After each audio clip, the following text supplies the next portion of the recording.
Hello everyone! Magandang araw sa inyong lahat. Andito na naman pong muli ang inyong nag-iisang Mama Mia para sa panibago na namang kwento na ihahatid ko sa inyo ngayong araw. Naku po, hello po sa inyo, sa mga nakamiss sa atin, sa mga hindi po nakapakinig ng ilang araw dahil medyo na busy, may mga pinagkakaabalahan sa buhay. Hello po sa inyo!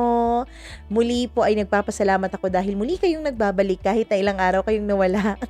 And syempre sa mga araw-araw pong nakatutok sa atin, hello sa inyo. Maraming salamat. At sa mga bago nating subscribers, hello po, welcome. Sana'y magustuhan yung tumambay dito sa ating channel. At sana po ay panoorin nyo hindi lang itong video na to, kundi pati yung mga previous nating mga videos at ang mga videos pa natin sa hinaharap. Nako, ito lang po ang tanging maipapangako ko sa inyo na susubukan ko pong suklian ang inyong kabaitan sa pamamagitan ng pagbabasa ng inyong mga pa-shoutout.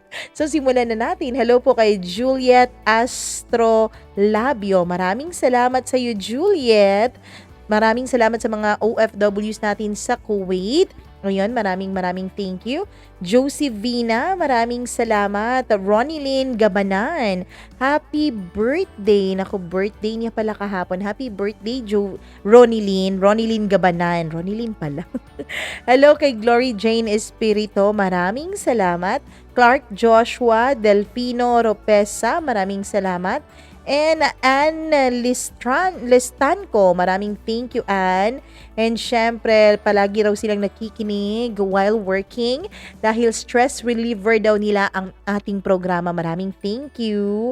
And syempre po, maraming Mama Mia, shoutout po ako sa BF ko na si Rom na nagtatampo dahil di nasagot ang tawag. Ganun naman mga tampururot na yan. Oo, ganyan talaga kapag mahal ka. Lagi kang gustong nakakausap. Ganun. Pag ayaw ka na niyang kausap, nako, baka hindi ka na mahal. Charot! Baka busy lang naman sa trabaho. Grabe naman. Hello kay Jenyo. Anyong haseyo, Mama Mia. Anyong haseyo din. Ayan, hello daw sa mga taga Nueva Ecija, Palestina, Rava family. Ayun, excited daw siya sa aking storya. Wag po kayo masyadong mag-expect, ha? Hello po sa mga nakikinig sa atin, si Richie Gayas and Aiko Borlaza from New Zealand. Hi sa inyo dyan, maraming thank you. Balyador family, maraming salamat na nakikinig raw. Nakaka-relax daw ang boses natin. Talaga ba, Kimber Dodds Balyador? Ayan, hello daw sa kanilang dalawang mag-asawa sa ilang. Hi, Colasio! Maraming salamat. Magandang Wednesday na. Hello sa mga taga-Canada. Maraming thank you din sa'yo.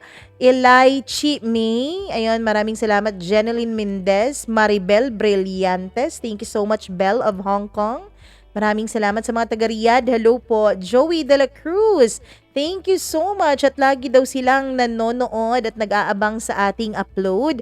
Sila Clinton Rainier. Maraming salamat sa inyo dyan. And syempre sa lahat po ng nai-inspire sa ating mga kwento araw-araw. Thank you so much po sa pakikinig.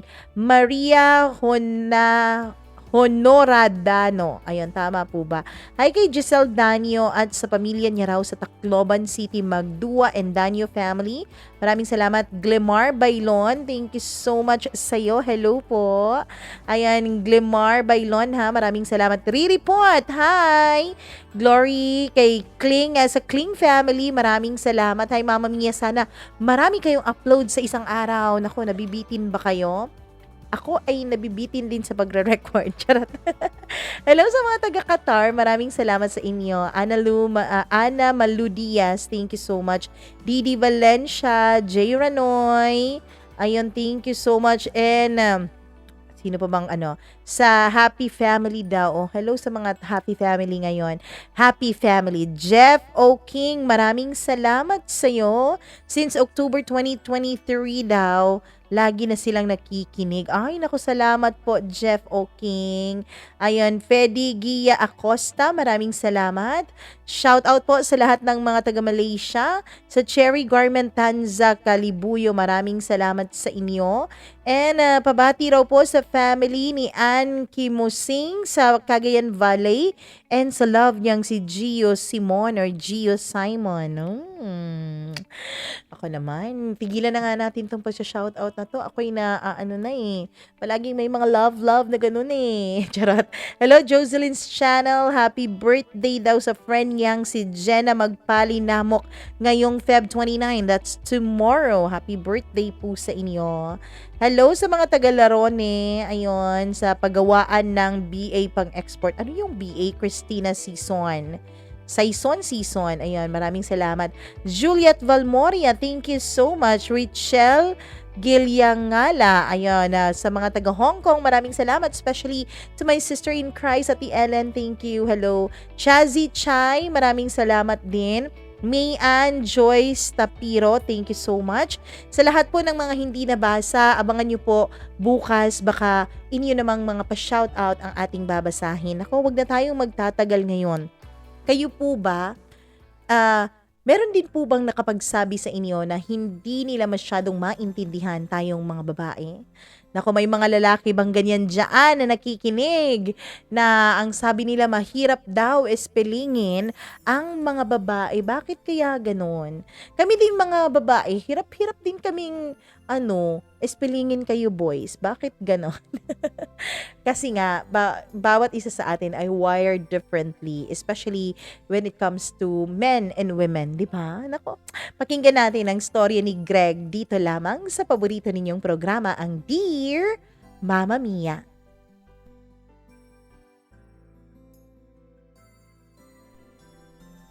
Nakakainis ang mga babae. Hindi mo maintindihan.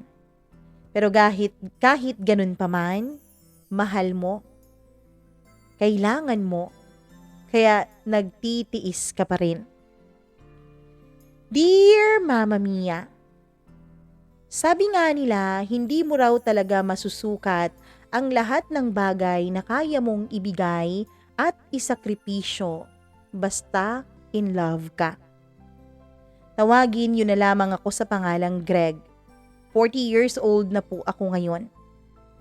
And Mama Mia, hindi po ako makapaniwala na sa edad kong ito ay magsusulat pa ako sa programa nyo para mag-share ng aking problema at para rin mag-share ng aking mga naging karanasan sa buhay. Mama Mia, all along, akala ko talaga ay kontento na ako sa pagiging binata ko.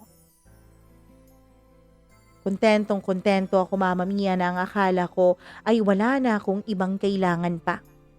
Masaya ako na malaya ako. Masaya ako na wala akong pananagutan sa buhay.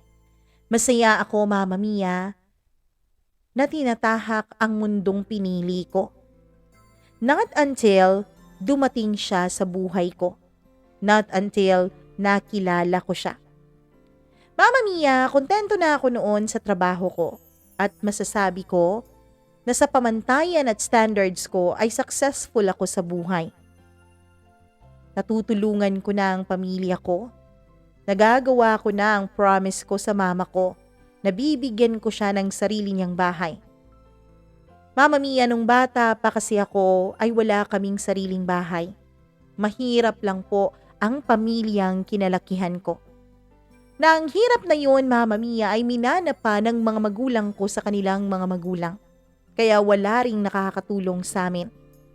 Isang kahig, isang tuka kung ilarawan ko noon ang buhay ng aming pamilya. Kapag hindi kakayod ang aking mga magulang sa isang araw, ay wala po kaming kakainin.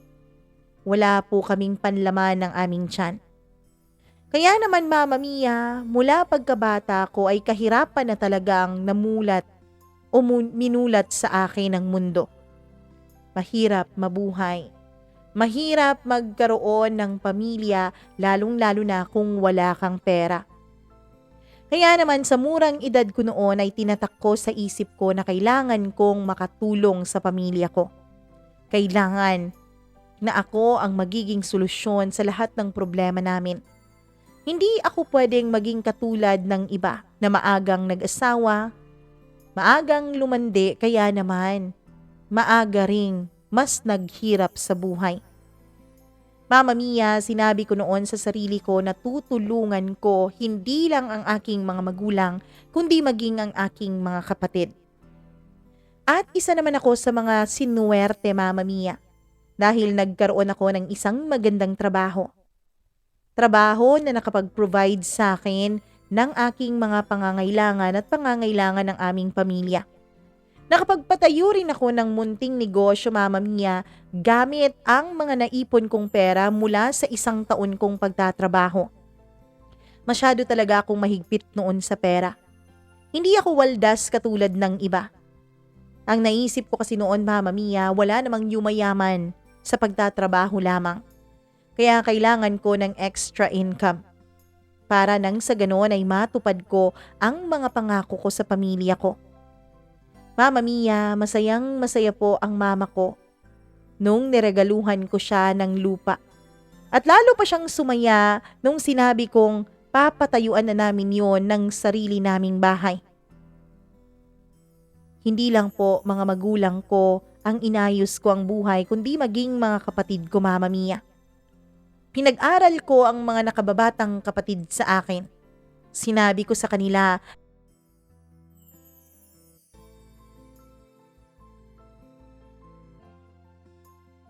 na ako nang bahala at mag-aral lamang silang mabuti. Ako kasi, Mama Mia, hindi po ako nabigyan ng ganong klaseng oportunidad. Kaya naman bukod sa pagiging scholar ko noon, ay nagtatrabaho din ako habang nag-aaral. Alam ko kung gaano kahirap yon.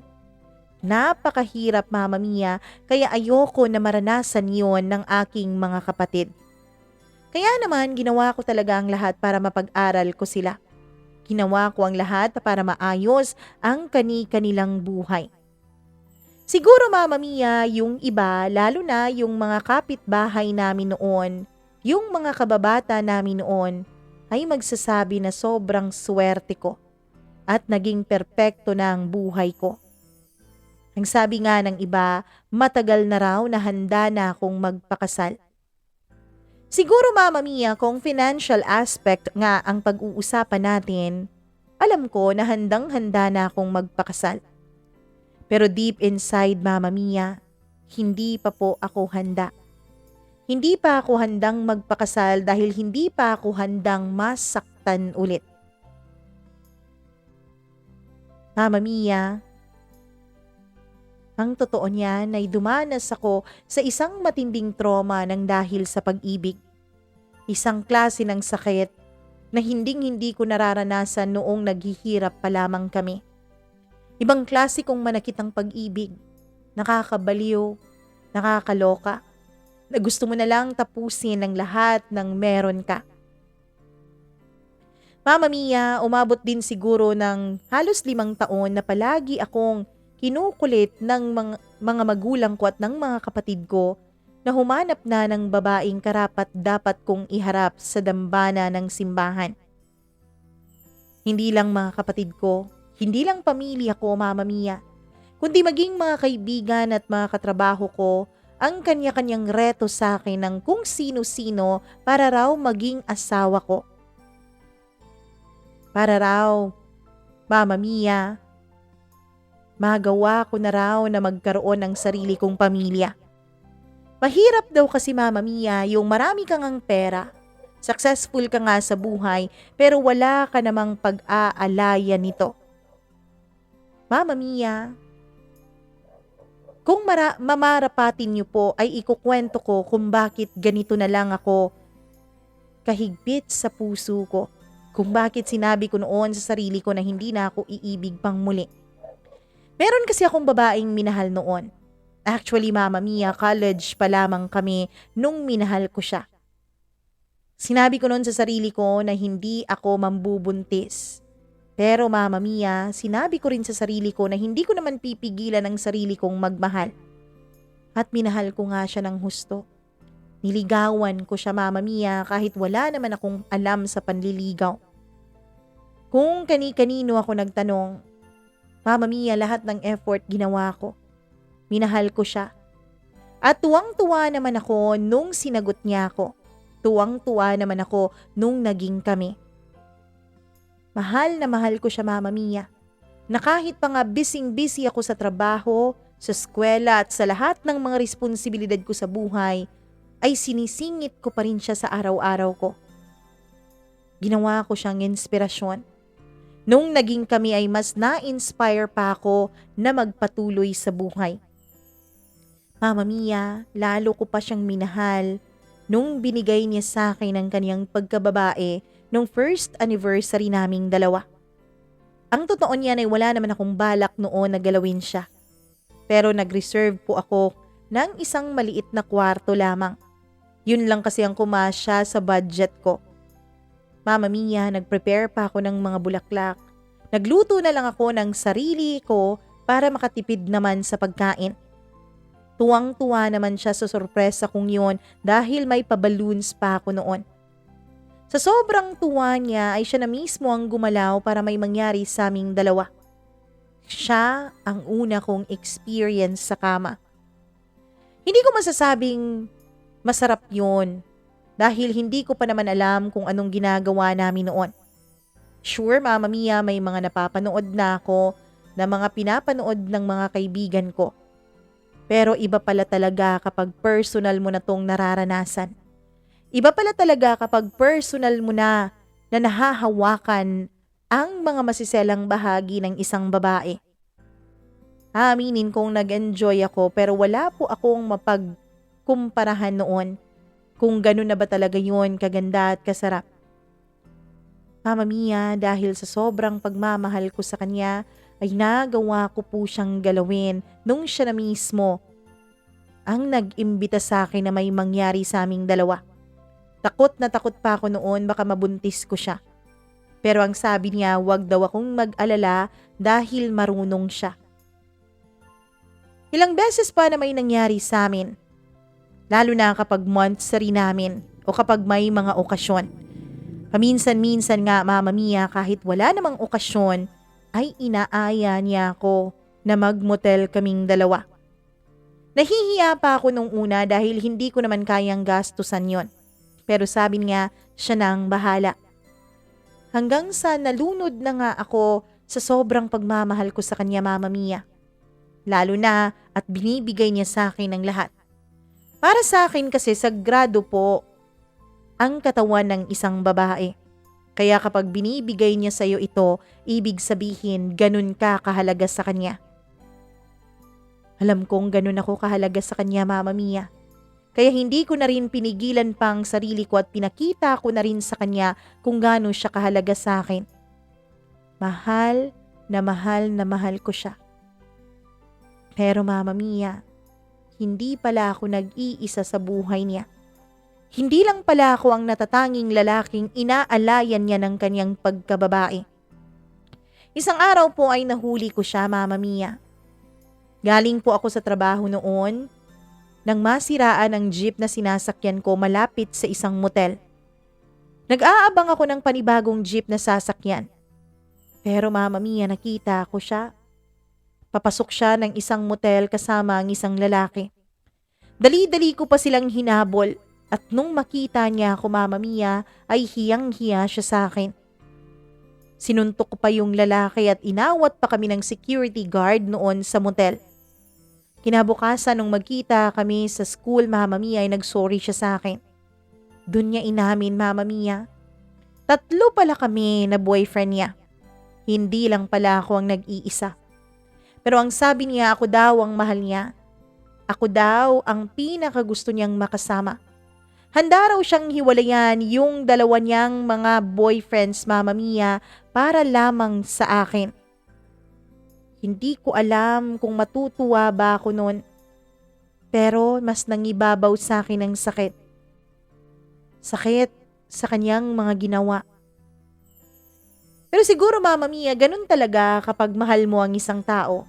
Lahat ng pagkakamali niya, lahat ng mga pagkukulang niya ay natatanggap mo. Yung mga pagkakamali ay napapalampas mo. Kaya naman, pumayag pa rin ako na maging kami pa ring dalawa. Dahil ang sabi nga niya ay hihiwalayan na niya yung iba niyang mga boyfriends. Pero matapos lamang ang 2 buwan, mula nung magkausap kami tungkol doon ay nalaman ko na naman na meron siyang iba. This time, Mama Mia, ay hindi ko na siya kinumpronta. Dahil hindi ko alam kung kakayanin ko bang mawala siya sa akin. Hanggang isang araw siya na mismo ang nakipaghiwalay. Lumuhod pa ako sa harapan niya noon. Nagmakaawang wag niya akong iwan. Sabi ko, Mama Mia, payag akong maging pangalawa. Payag akong maging reserba. Payag ako, Mama Mia. Basta ba wag niya lang akong iiwanan. Kaso lang nakapagdesisyon na siya, Mama Mia. Ang sabi niya buntis raw siya at yung bago niyang boyfriend ng ama. Wala na akong nagawa dahil tuluyan na niya akong iniwanan. Halos mabaliw ako noon. Halos mawalan ako ng ganang pumasok sa eskwela pati na sa trabaho ko. Halos mawalan ako ng ganang ipagpatuloy ang buhay. Halos mawalan ako ng ganang mabuhay pa, Mama Mia. Pero nung tinitignan ko ang mga magulang at mga kapatid ko, alam kong kailangan pa nila ako. Kaya kahit hirap na hirap ang kalooban ko, kahit na gabi-gabi akong umiiyak at pagkagising ko sa umaga ay luha rin ang sumasalubong sa akin, ay pinilit kong labanan ang lungkot at ang sakit na nararamdaman ko. Pinilit kong tumayo. Pinilit kong magpakatatag, hindi para sa sarili ko kundi para sa mga mahal ko sa buhay. Para sa pangako ko sa pamilya ko. At dahil nga doon, unti-unti ay nakaka-move on rin ako. Unti-unti ay hindi na masyadong sumasakit. Unti-unti ay hindi na ako umiiyak. Hanggang sa isang araw na sabi ko na lang sa sarili kong ayos na ako. Pero Mama Mia, nung mga panahon na kinukulit na nila akong mag-girlfriend o mag-asawa na, dun bumabalik ang sakit. Dun bumabalik ang trauma. Dun bumabalik ang takot. Takot na baka mangyari ulit sa akin yon. Takot na baka maloko ulit ako. Takot na baka mabaliw ako. Naiisip ko pa lamang na dadanasin ko ulit ang mga pinagdaanan ko noon ay parang hindi ko nakakayanin, Mama Mia. Ang sakit-sakit sobra. Masyadong masakit yon at hindi ko nakakayanin na muli pang maranasan yon.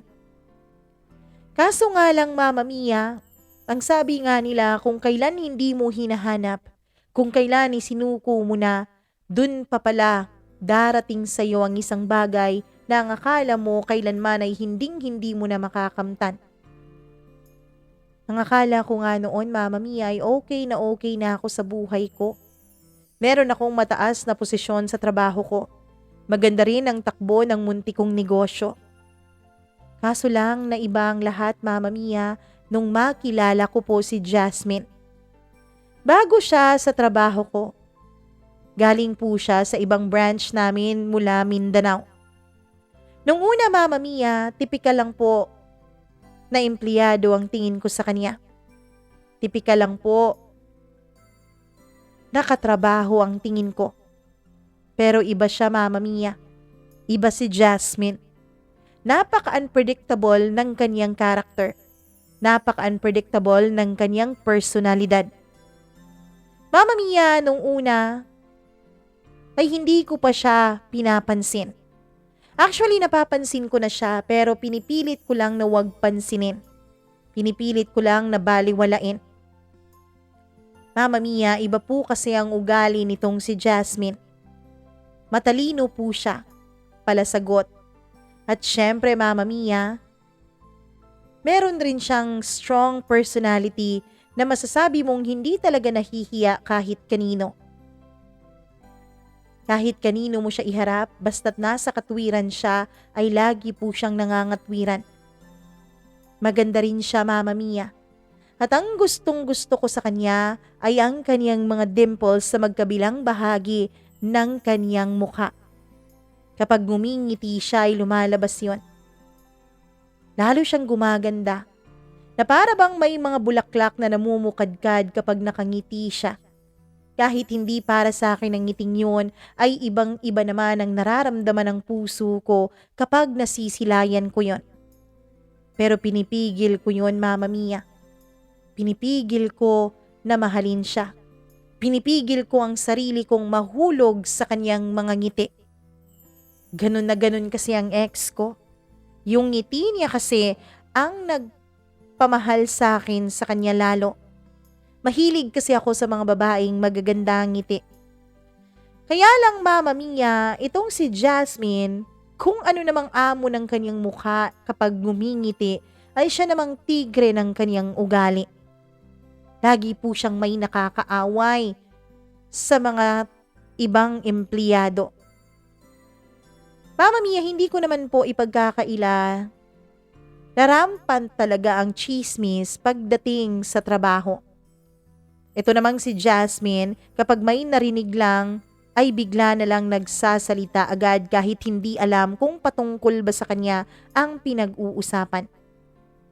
Yan ang ugali ni Jasmine, Mama Mia, na siyang nagpapa-turn off sa akin sa kanya. Hindi ko alam kung talaga bang siya ang babaeng karapat-dapat na iharap sa dambana ng simbahan. Yun ang dahilan kung bakit hindi po ako nanliligaw sa kanya. Hindi naman bawal sa office namin ang office affair as long as pareho naman kayong single dalawa at walang inaapakang ibang tao. Wala namang problema sa boss namin yun, Mama Mia, dahil maging ang mga boss namin ay nakita ang kanilang mga nakakatuluyan sa opisina lang din. Isa lang ang rule.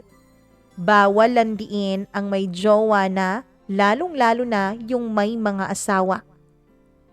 Alam ko naman na pareho kaming single ni Jasmine. Yun ang sabi ng karamihan.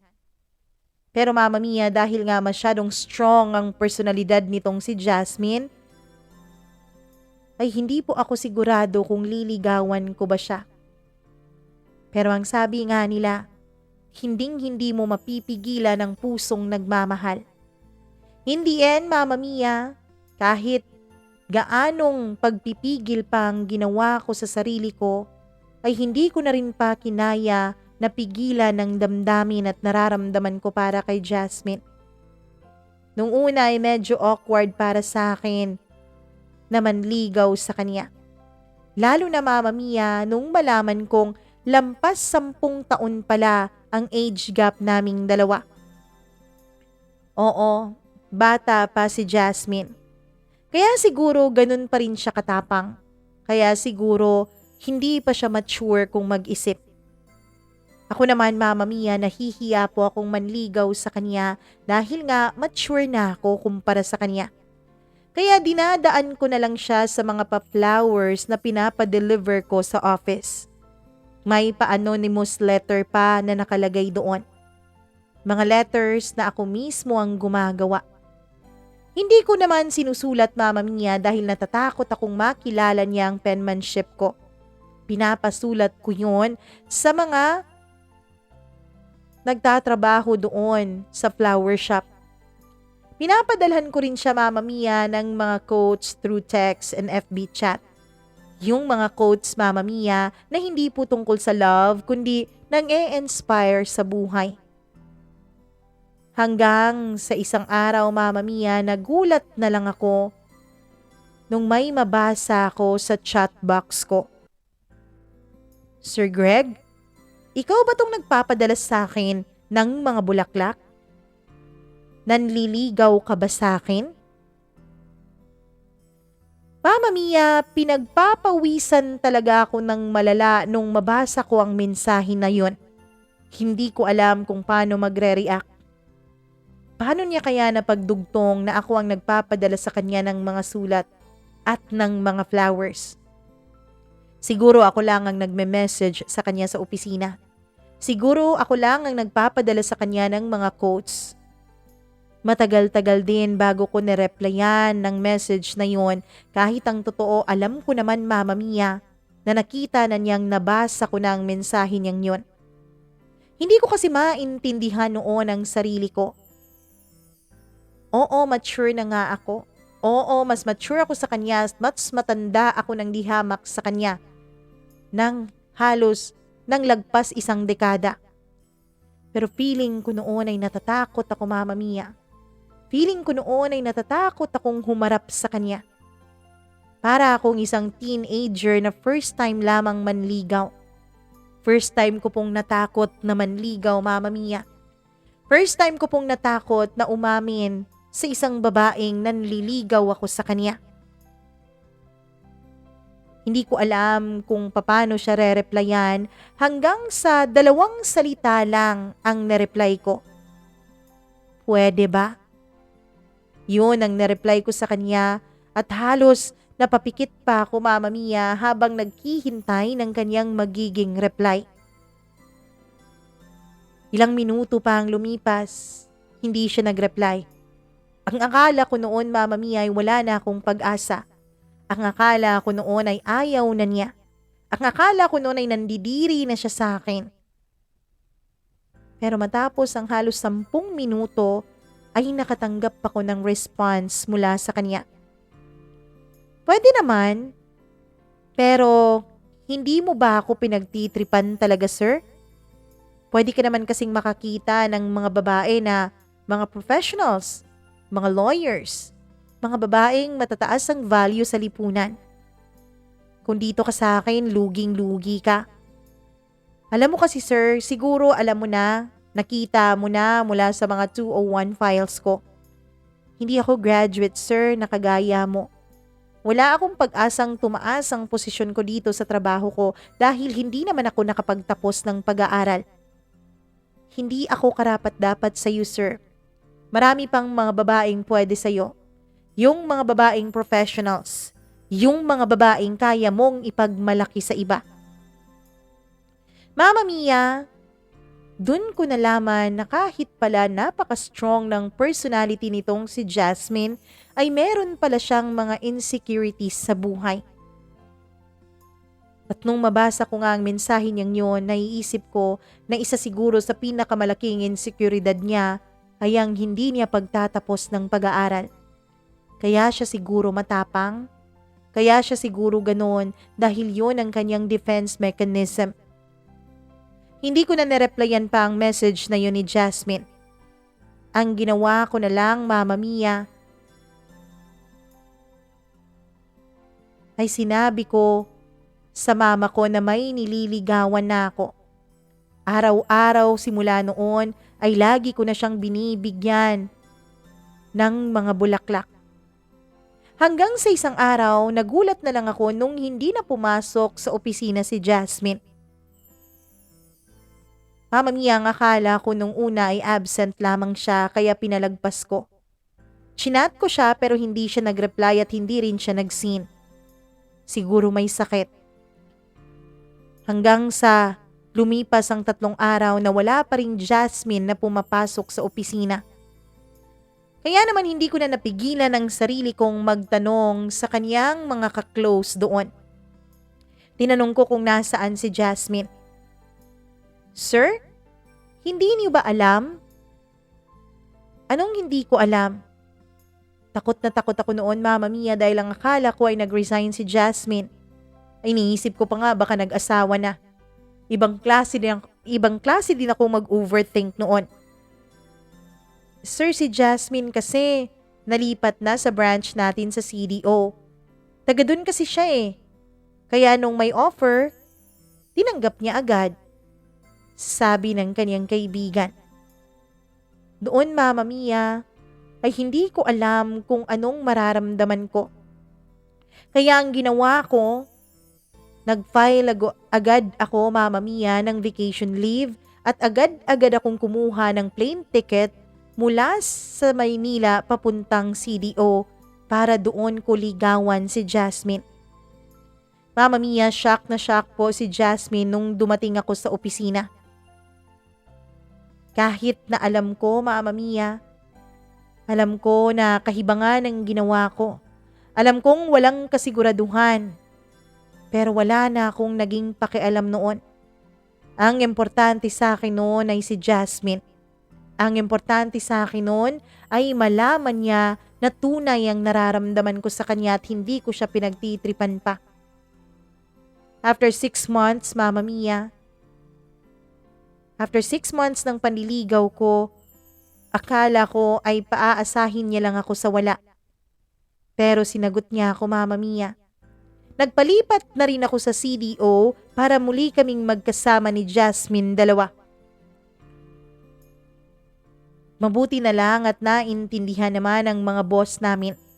Mabuti na lang din at nabakante ang posisyon ko sa CDO branch namin. Nabakante yun kasi yung nasa posisyon ko dapat ay gustong lumipat sa ibang branch.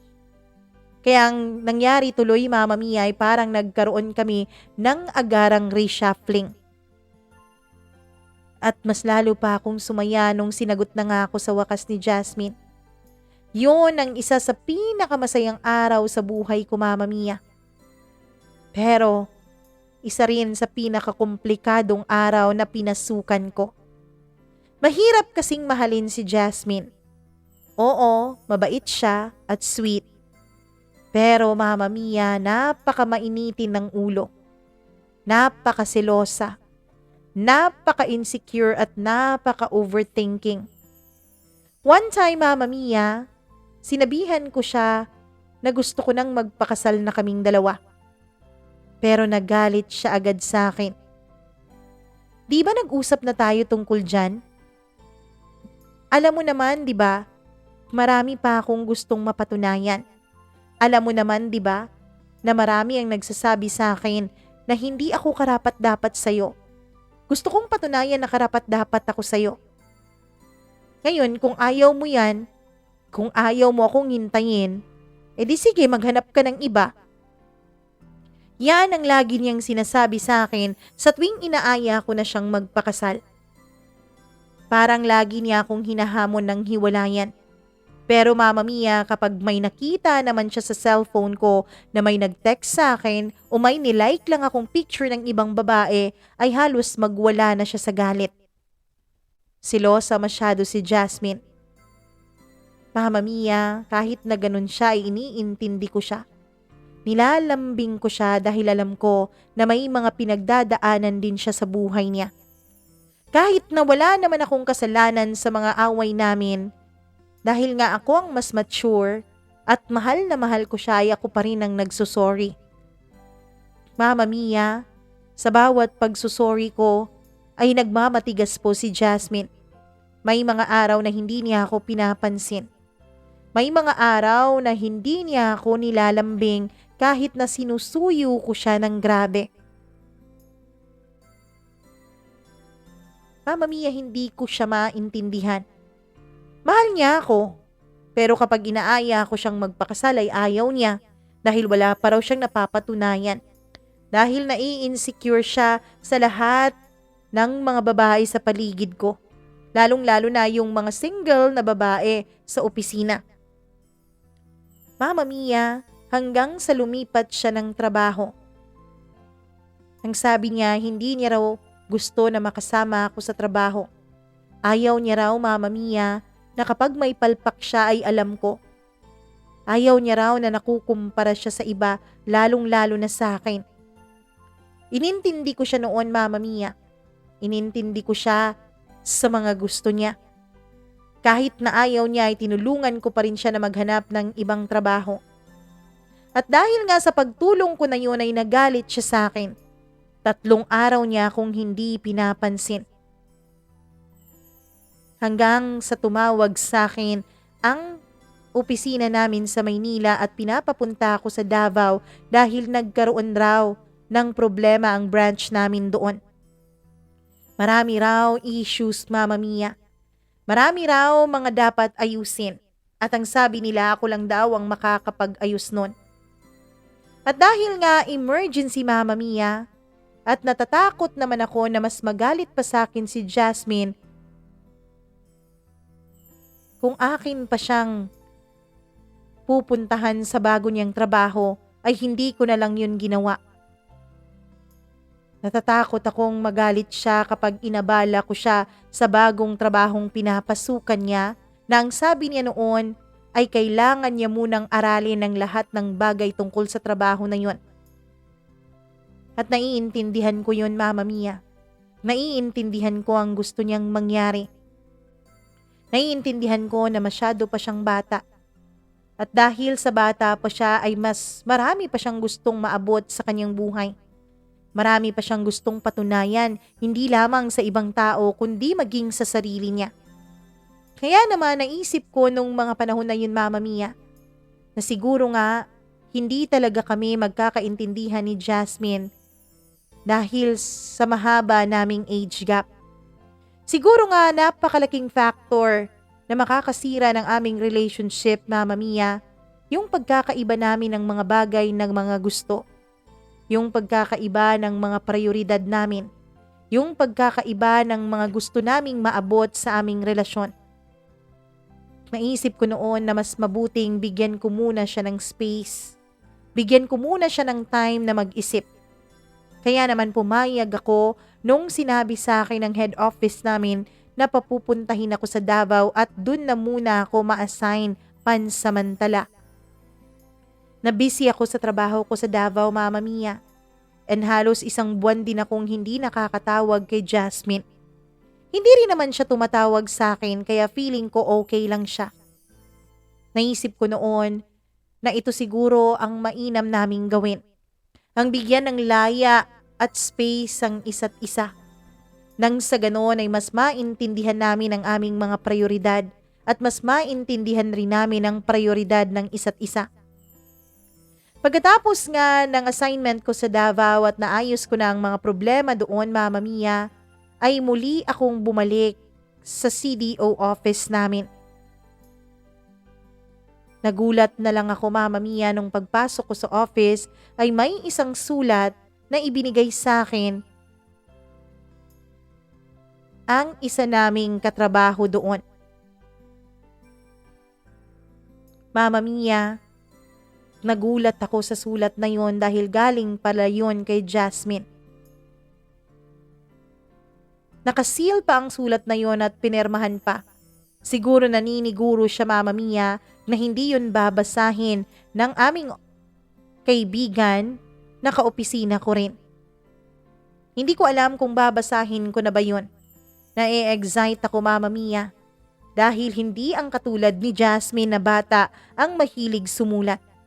Sinabi ko noon sa sarili ko na baka nag-mature na si Jasmine. Gustong-gusto ko na yung basahin pero pinigilan ko ang sarili ko. Sabi ko, tsaka na pag natapos na ang araw na yon. Pag natapos na ang lahat ng trabahong kailangan kong gawin. Ganon kasi ako, Mama Mia. Career-oriented din kasi ako. Ayokong napapahamak ang trabaho ko. Ayoko na pumapalpak ako. Ayoko ng distraction. Kaya naman hindi ko na muna binasa ang letter ni Jasmine. Nung uwian na nga, papauwi na ako nung makita ko ulit ang letter niya sa may mesa ko. Kinuha ko yun at binuksan. Mama Mia, gulat na gulat ako sa sulat na nandoon. Hi Greg. This past few weeks na magkalayo tayong dalawa ay marami akong na-realize sa sarili ko.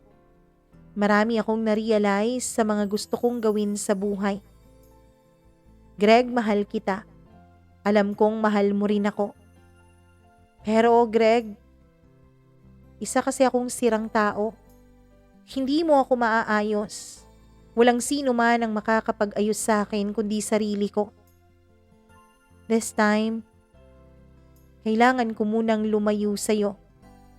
Kailangan ko munang gawin ang mga bagay na dapat kong gawin nang sa ganon ay mag-heal naman ako. Nang sa ganon ay hindi na ako magiging pabigat sa'yo. Nang sa ganon ay hindi ka na rin mahihirapan sa akin. Greg, kailangan kong umalis. Kailangan kong lumayo. Kailangan ko munang hanapin kung ano talaga ang makakapagpasaya sa akin. Nung umalis ka, naisip kong gusto mo rin na lumaya ako. Gusto mo rin na maayos ko ang sarili ko. Greg, meron pong oportunidad na dumating sa akin. Isang oportunidad na makapagtrabaho abroad. Kung nasaan yon ay huwag mo nang alamin pa. Hindi ko gusto na baka sumunod ka sa akin doon. Ang gusto ko ay mapag-isa muna ng 3 taon. Oo, Greg. 3 taon ang kontrata ko doon. Sana makapaghintay ka. Pero kung hindi ka makapaghintay at makahanap ka ng iba, ay ayos lang din naman sa akin. maiintindihan ko. Ang gusto ko kasi, Greg, ay maging maayos muna ako bago kita mahalin ng buo. Alam kong hindi kita mamamahal sa paraan na nararapat para sa'yo. Dahil lang totoo, maging ako ay hindi ko alam kung mahal ko ang sarili ko. Paalam, Greg. Mahal kita. Hanggang sa muli, Jasmine. Hindi ko na namamalayan, Mama Mia, na tumutulo na pala ang mga luha ko habang binabasa ko ang sulat ni Jasmine. Naiintindihan ko ang gusto niyang mangyari. Naiintindihan ko pero masakit. Masakit pa rin, Mama Mia. Hindi man lang niya ako hinintay. Hindi man lang siya nagpaalam sa akin ng personal. Idisin sana na yakap ko pa siya. Nahalikan ko pa siya. Nahatid ko pa sana siya sa airport. Pero Mama Mia, hindi na yun nangyari. Dahil napag-alaman ko na 1 linggo na pala mula nung umalis si Jasmine sa Pilipinas. Hindi ko alam kung nasaan siya dahil maging ang mga kaibigan at pamilya niya ay tikom ang bibig tungkol sa bansang pinagtatrabahuan niya. Heto na naman ako. Masakit na naman. Nasaktan na naman ng isang babae. Hindi ko talaga maintindihan ang mga babae kung bakit pinamahal sila naman tong umaayaw. Kung bakit binibigyan natin sila ng importansya, sila naman tong nag-e-enarte. Di ko alam kung bakit sa dinami-rami ng babae, si Jasmine pa ang minahal ko. Maraming nagsasabi sa akin na wag ko na raw hintayin si Jasmine. Kasi nga, Mama Mia, masyado pa itong bata at posible na makahanap ito ng iba. Posible na makahanap ito ng ibang mamahalin. Pero Mama Mia, kahit ano pong baling ko sa atensyon ko sa iba, kahit anong baling ko ng pagmamahal ko sa mga babaeng nirereto nila, ay hindi naman yun nangyayari. Parang wala akong ibang kayang mahalin kundi si Jasmine lang. Parang wala akong ibang kayang hantayin kundi siya lang. Lumipas ang 1 taon na hirap ako. Maging mga social media accounts kasi ni Jasmine ay deactivated. Walang ni isa mang active, Mama Mia. Araw-araw ko rin siyang hinahanap sa social media at baka iba na ang pangalan niya o baka may iba siyang account pero wala talaga akong mahanap. Nung unang taon ay araw-araw din akong pumupunta sa kanila. Nagbabaka sakali na maawa sa akin ang pamilya niya at sabihin kung nasaan siya pero tikom pa rin ang bibig ng mga ito. Iba ang loyalty nila kay Jasmine. Mama Mia, nung nasa 2 taon na ako ng paghihintay ay isang text message ang na-receive ko. Mula yun kay Jasmine. Greg, may nakapagsabi sa akin na naghihintay ka pa raw. Please, huwag mo na akong hintayin. Pasensya ka na. Hindi na ako babalik. Mama Mia, sinubukan kong tawagan ang numero na yon pero hindi na ma-contact. Siguro nga binili niya lang yon para i-text ako ng ganon. Bakit ganito si Jasmine? Nung 1 taon, sinaktan niya ako nung umalis siya. Na tanging sa sulat lang nagpapaalam. Ngayon naman, sinaktan niya ako at sinabing wag na akong maghintay. Ano ba talaga ang gusto niyang mangyari? At dahil nga sa pagkabigo ko kay Jasmine sa 2 pagkakataon, Mama Mia, ay natuto akong maglasing. Pati magulang ko, ang sabi nila, bakit daw ngayon pa ako natutong magganon? Napaka-late bloomer ko daw. Dati ay napaka-responsable ko raw. Ngayon ay para akong isang bata. Para akong binatilyo na hiniwalayan. Para akong binatilyo na sinaktan. Dahil dinadaan ko sa alak ang lahat. Marami ang nagsasabi, Mama Mia, na hindi karapat-dapat sa akin si Jasmine. At yun ang tinatak ko sa puso at isip ko. Hanggang sa may nakilala akong babae sa bar. Siya ang naging libangan ko noon.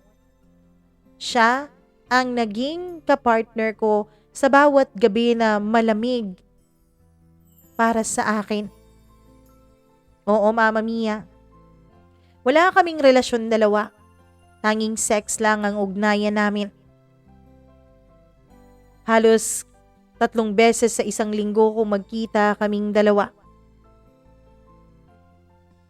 Halos 3 beses sa isang linggo kung may mangyari sa amin. Pero kahit kailan, kahit dumaan ang 3 buwan, ay hindi ko pa rin siya minahal. Hanggang sa dumaan ang 6 na buwan, at bigla na lang niyang sinabi sa akin na buntis siya. Gulat na gulat ako noon. Pero Mama Mia, hindi naman ako takot dahil kaya ko namang panindigan ng bata. Pero Greg, kahit buntis ako, hindi ako magpapakasal sa iyo, ha? Alam mo naman, naniniwala ako na hindi kasal ang solusyon sa mga ganitong bagay. Hindi rin natin kailangang magpakasal dahil wala naman tayong nararamdaman sa isa't isa. Sex lang ang habol natin sa isa't isa, tama? Alam ko naman, Greg, na kahit lumipas na ang ilang taon, hindi ko pa rin mapapalitan kung sino mang babae ang nasa puso mo. Sabi niya. Mama Mia, yun nga ang nangyari. Sinusuportahan ko na lang ang bata. At nung nabuntis na nga siya ay natapos na rin ang ugnayan naming dalawa sa kama. Tanging ang bata na lang ang ugnayan namin. Hanggang sa taong 2019, Mama Mia. 4 na taon. 4 na taon mula nung umalis si Jasmine. Ay nagulat ako dahil busy ang mga babae sa baba. May bisita raw. Hindi ko alam kung bisita ba galing sa head office. Pero gulat na gulat ako, Mama Mia. Dahil si Jasmine ang dumating. Lalo siyang gumanda. Lalong kuminis ang kanyang balat. Naging blooming din siya, Mama Mia. Lalo siyang sumeksi. At nung nakita niya ako, ay nginitian niya ako ng sobrang tamis. Hindi ko alam, pero galit ang naramdaman ko nung makita ko siya. Bakit siya nandito ngayon? Bakit niya ako nginingitian na parang walang nangyari? Na parang hindi niya ako sinaktan dati. Bakit ganon, Mama Mia? Bakit parang wala lang sa kanyang pananakit niya sa akin? Bakit parang easy lang sa kanya ang lahat? Ganyan ba talaga ang mga babae? Ganyan ba talaga kayo manakit ng damdamin ng mga lalaki? Hindi ko na siya nilapitan pa at bumalik na ako sa opisina ko. Ilang sandali pa ay nag-group chat ako sa opisina at ang sabi ko bumalik sila sa trabaho at huwag nilang sayangin ang perang binabayad sa kanila. Nakita kong sumimangot sila, Mama Mia. Nakita kong sinabi rin nila kay Jasmine ang chinat ko. Hindi ko alam. Pero tinignan ako ng masama ni Jasmine. Hindi naman siya makapasok-pasok sa opisina ko dahil bawal yon. Akala ko, Mama Mia, ay umalis na siya. Akala ko ay umuwi na siya sa kanila. Pero nung natapos ang trabaho nung araw na yon at pauwi na ako, ay nakita ko si Jasmine sa lobby. Greg, pwede ba tayong mag-usap? Tanong niya. Ano pa bang pag-uusapan natin? Sabi ko.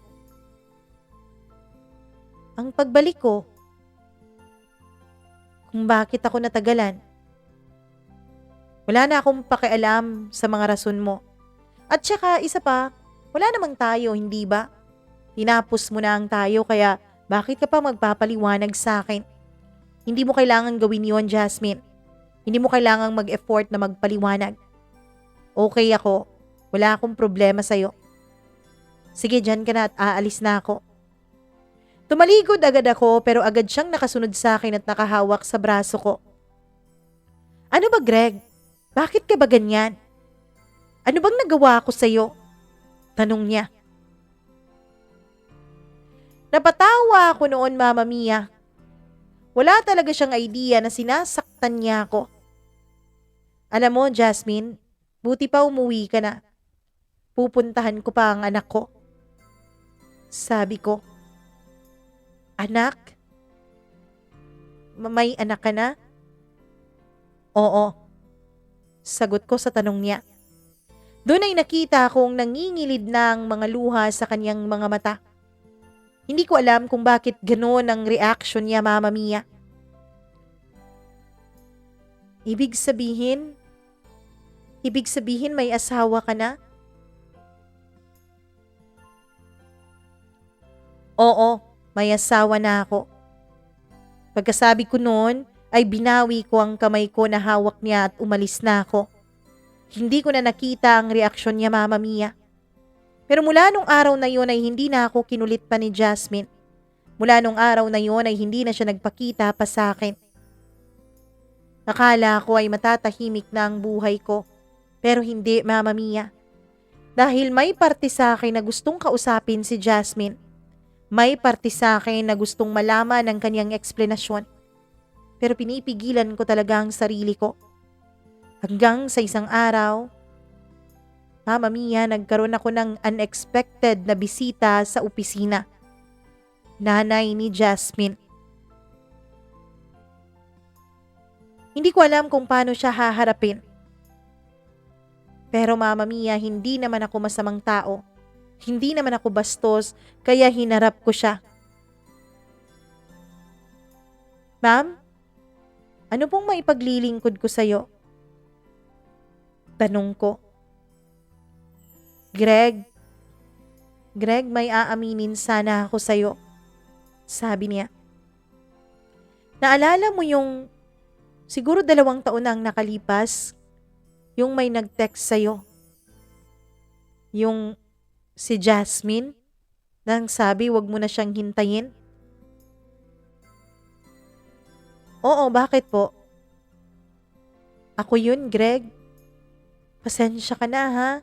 Nangimasok ako sa pag-iibigan ninyong dalawa. Sinabi ko yun dahil ang totoo ay uwing-uwi na si Jasmine noon. Ang totoo ay gustong-gusto ka na niyang makita noon pero hindi pa pwede. Marami pa siyang dapat na gawin. Naging makasarili ako, Greg, dahil ang ginusto ko lang noon ay masuportahan niya ang pamilya namin. Pero ngayon nakikita ko kung ganong nasasaktan ang anak ko. Nasasaktan siya dahil hindi niya alam kung bakit naghanap ka ng iba. Kung bakit ka nagkaanak at nagpakasal sa iba. Sabi ng nanay niya. Nakaalis na ang nanay niya noon, Mama Mia, habang ako naman ay gulong-gulo. Hindi ko alam kung bakit nangyari sa amin ang mga bagay na yon.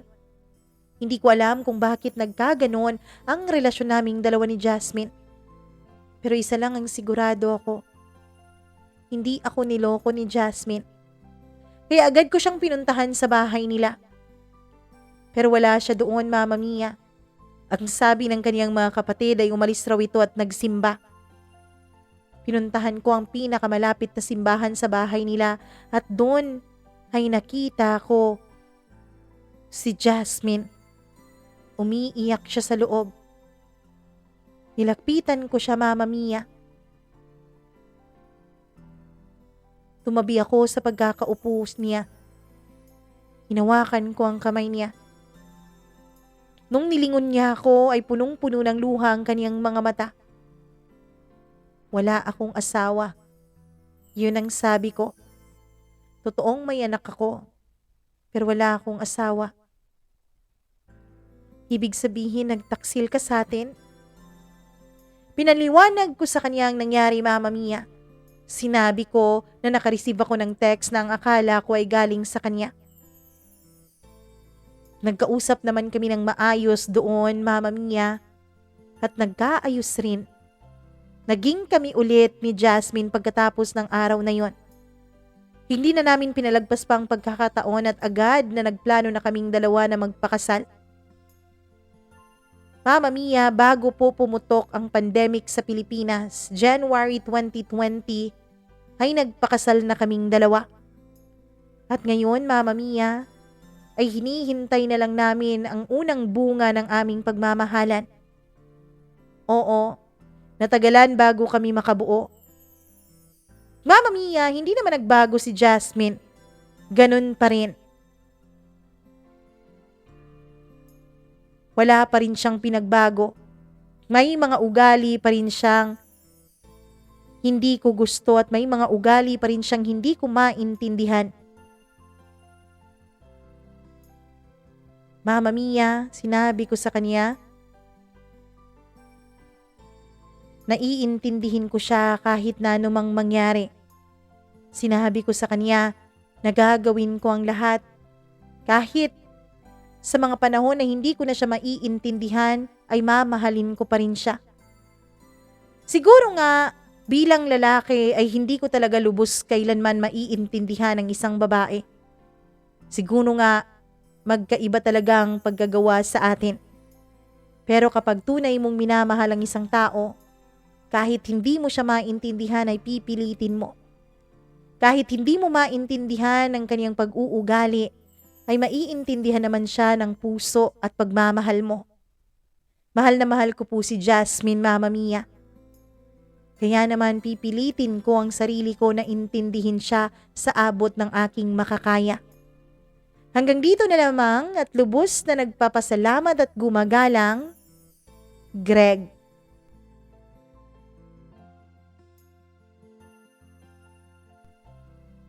Nako Greg, grabe ka ha. Bakit hindi mo maintindihan yung mga babae? Ang mga babae siguro, meron talaga kaming hidden na mga insecurities. Yung iba, halatang halata, pero yung iba naman ay tinatago. Hindi ko alam kung lahat ng tao merong ganon, pero para sa akin, sa lahat ng mga babaeng nakilala ko at ako na rin mismo sa sarili ko, masasabi kong may kanya-kanya kaming topak, may kanya-kanya kaming mga insecurities.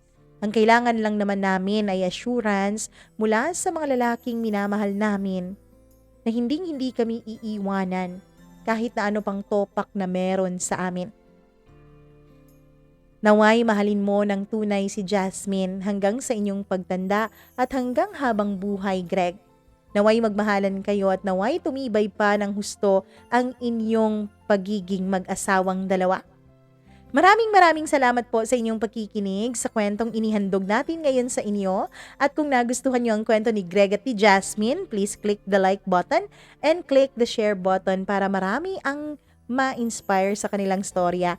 At kung meron din kayong sariling storya ng buhay, pwede nyo po yung i-email sa amin, mamamiacdo0317@gmail.com. Huwag nyo pong kalimutang mag-subscribe, mag-click ng notification bell para lagi kayong updated sa bawat video na ating i-upload. At kung hindi nyo pa napapakinggan yung iba nating mga storya, please do click the links na nasa inyong mga harapan, nasa inyong screen, para mapakinggan nyo yung iba nating mga storya. At kung napakinggan nyo na yan, marami pa pong iba, visit lamang po kayo sa channel natin. Click nyo lamang po yung Mama Mia CDO sa baba at idadirect na kayo sa mga videos natin na hindi nyo pa napapanood. Maraming salamat sa inyong walang sawang pagsuporta. Ako pong muli ang inyong Mama Mia. Magandang araw.